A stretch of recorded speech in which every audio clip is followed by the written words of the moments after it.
હા, કંઈક બત્તી થઈ ત્યાં. આ હોર્ડિંગ્સ ઘણું બધું શીખવે છે. હમણાં જ્યારે એડમિશનની સિઝન આવે છે ત્યારે તમે જોજો, આ બધા કોલેજવાળા હોય છે ને, તે હોર્ડિંગ લગાવે છે અને તેમાં એક ખૂબ મોટી તસવીર હોય છે, 2-4 ખૂબ આકર્ષક છોકરીઓની. ઘણી વાર તો તે મોડલ્સ હોય છે જેમને કોલેજની યુનિફોર્મ પહેરાવીને હોર્ડિંગમાં ઊભી કરવામાં આવે છે. તે કોલેજ પણ એ જોઈને પસંદ કરે છે કે તેમાં કઈ મોડલ ઊભી છે. અને ઘણીવાર તો તે મૂર્ખ કોલેજમાં પહોંચીને કહે છે કે તે કયા ડિપાર્ટમેન્ટમાં છે, તે જે હોર્ડિંગવાળી હતી તે કયા વર્ષમાં છે, તે એના માટે તો આવ્યા છે. કારણ કે તમે છો જ એ ક્યારેય જ્વેલરીના જોયા છે આ બધા હોર્ડિંગ્સ.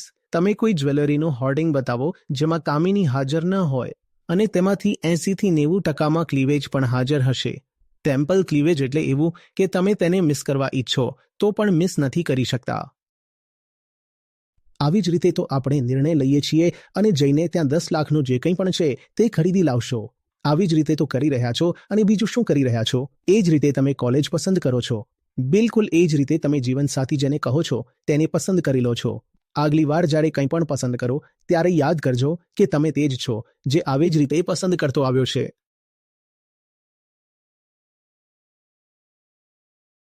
હા, કંઈક બત્તી થઈ ત્યાં.